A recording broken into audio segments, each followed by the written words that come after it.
Welcome back to the program. So, I wanted to let everybody know that if you have not seen President Trump's speech at CPAC, it is comedy gold. Okay? We all know that he's funny from time to time, but let me tell you, if this was his debut Netflix special, this would be an incredible comedy special. The entire thing was filled with quips, with, ragging on people, saying some of the craziest, funniest things. Trust me on that. You need to see it. If I remember, I will put it on the homepage for everybody to watch. It is really, really funny. Just hysterical. And it's amazing. He's doing a speech at CPAC, and he uses it to do the entire hour plus of just gloating and showing all the accomplishments that he's done, and of course bashing his enemies in the funniest ways possible. It's hysterical. Trust me. Okay?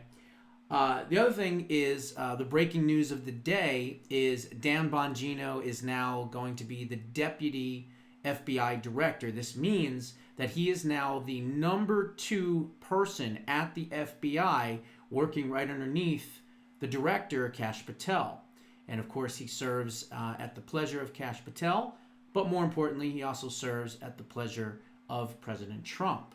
And here's the great news. He doesn't have to be confirmed. He's going to automatically be in that position. This is a position that does not have to go through a Senate confirmation. So that's good. I mean, I guess it's bad too, because I wouldn't have mind seeing him in a confirmation hearing just absolutely destroying the left. But you know what? He doesn't need the stress and the headaches of all that. So if he can just slide right into the number 2 position without being confirmed, well, then that's even better. So imagine the 1-2 punch at the FBI. Kash Patel, Dan Bongino. I mean, that's unbelievable. So really excited about that. I've said all along, and I'll say it again, I thought that he should have been the director of Secret Service, especially after that long forum with Congressman Eli Crane, future governor of Arizona, Andy Biggs, Eric Prince, the military contractor, and another gentleman whose name escapes me right now. But I put that up as a show, actually, at one point because it was so good. But Dan Bongino just crushed it in that. I mean, his knowledge and depth and information that he knows about spending all those years at the Secret Service, I mean, he would have been the best Secret Service director. But he wasn't chosen for that. For whatever reason, not my call on that. But in any event, he's going to do really good helping with these prosecutions and indictments hopefully coming very, very soon with Kash Patel and the FBI. So really, really good news on that.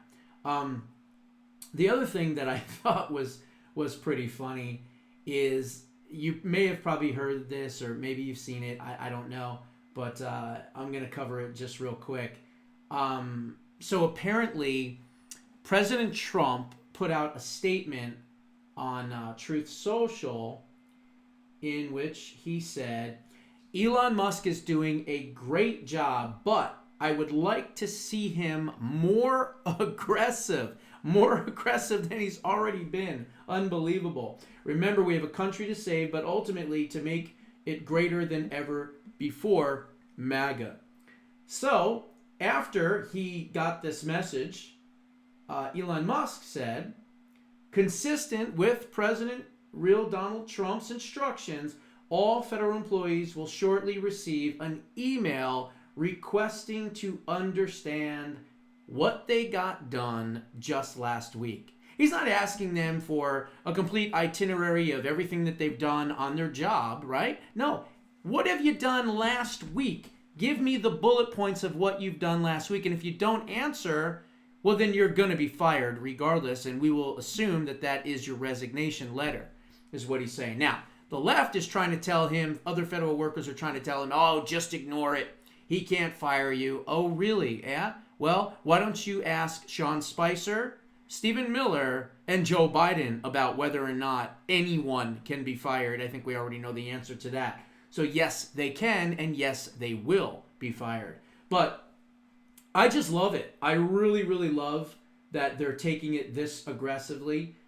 It says, what did you do last week? Please reply to this email with approximately 5 bullets of what you accomplished last week and CC your manager. Please do not send any classified information, links, or attachments. If you do not fill this out, it will be considered your resignation. Love, Elon Musk. Okay? So that's what he put. So after hearing about this and reading about this, well, I decided, you know what?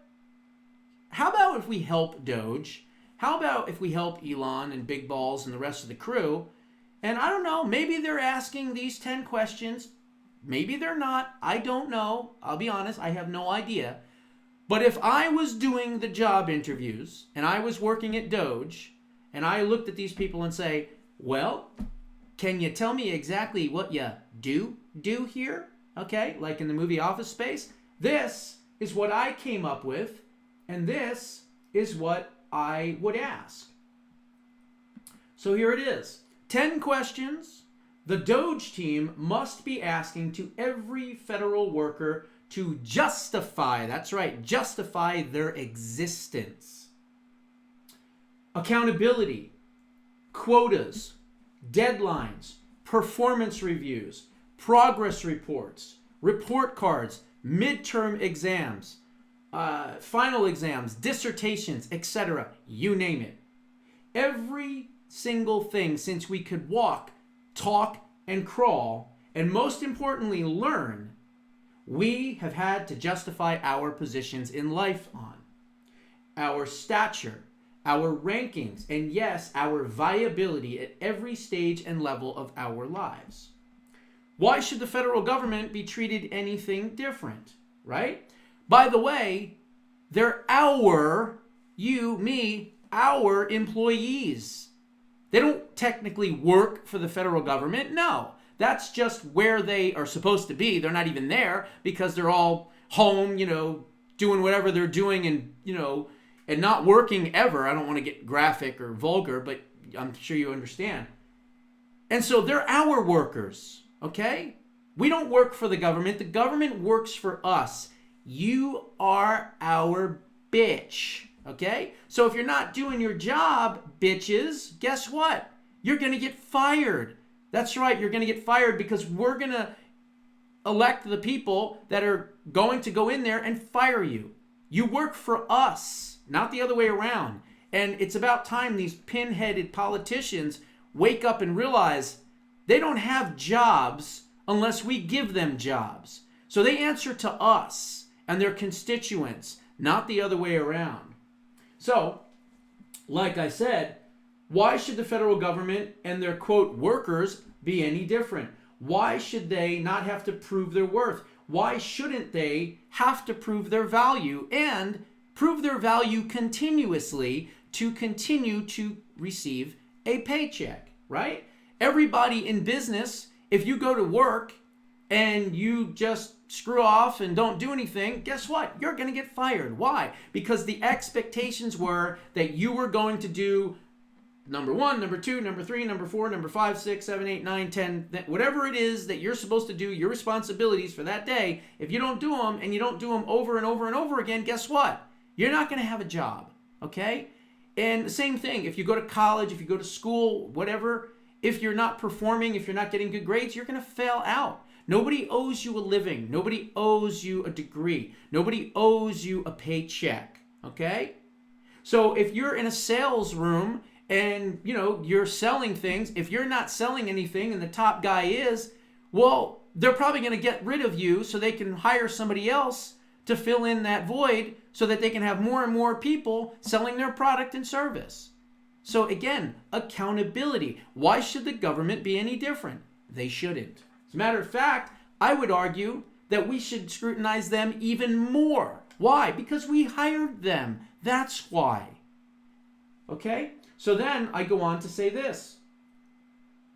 Here are the 10 questions that I would ask every single federal worker if I was running DoGE. Okay? And by the way, all of this, they would have to be under oath.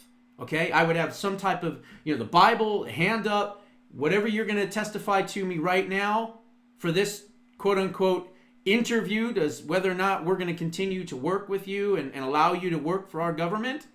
You're going to answer these questions. And yes, you're going to answer these questions under oath, penalty of perjury, so that we can prosecute you if you lie. Here it is. Number 1, when did you start working here?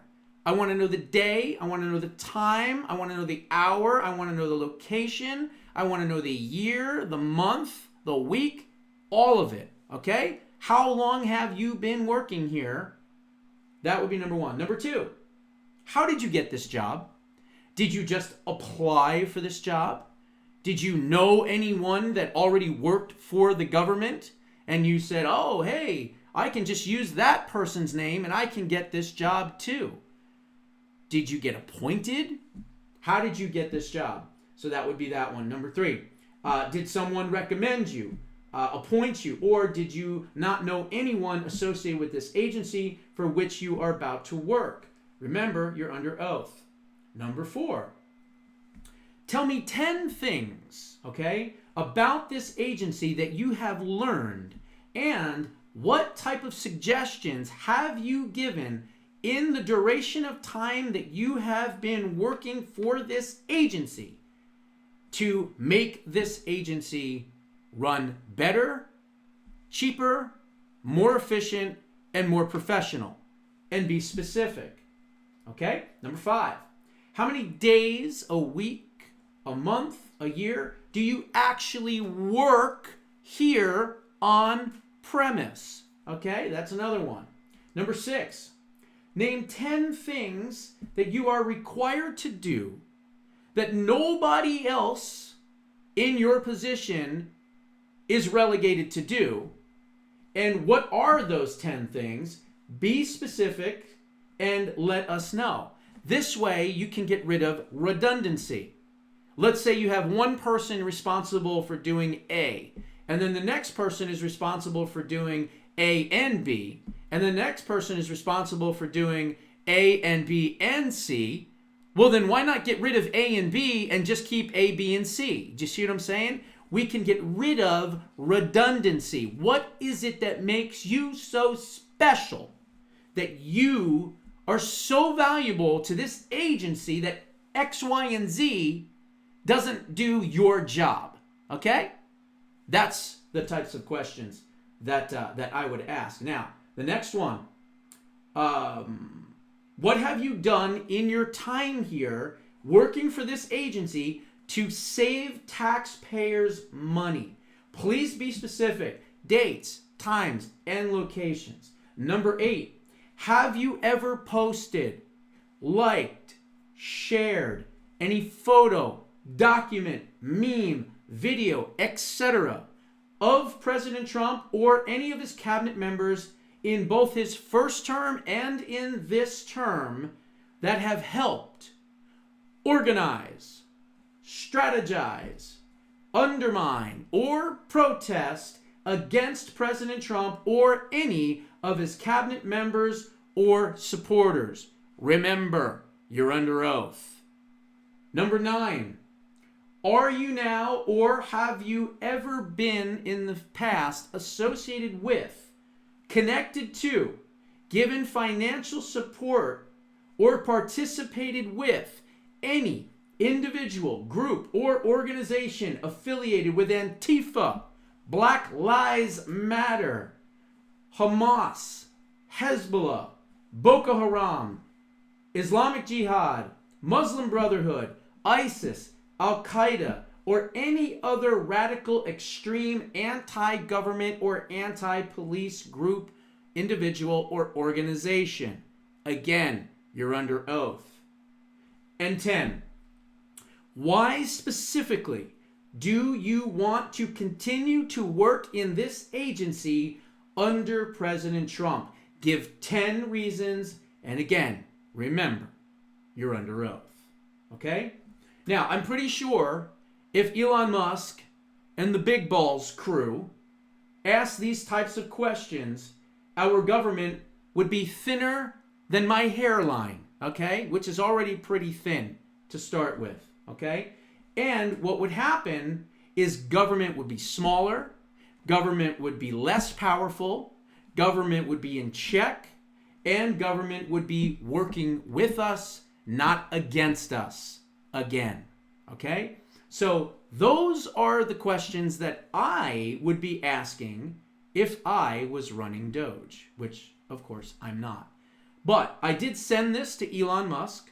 I sent it to Doge on X in all the different departments as well. So if you want to send this to him as well, the article is on my X account, which is Real JBU Show, Real JBU Show. So you can take it, you can, grab the URL of the article and go to Doge, at Doge, and then there's a whole bunch of different levels. Doge USDA, Doge Medicare, Doge, agriculture, is a whole bunch of them. You can just go down the list and you can just hit the direct mail. So the little envelope, hit it, open it up. He wants this type of stuff and send it right in. Because look, if they start asking these types of questions, we're going to see a lot of people out of our federal government. Those are my thoughts. What are yours? Put them down in the comments below. We'll see you in the next one.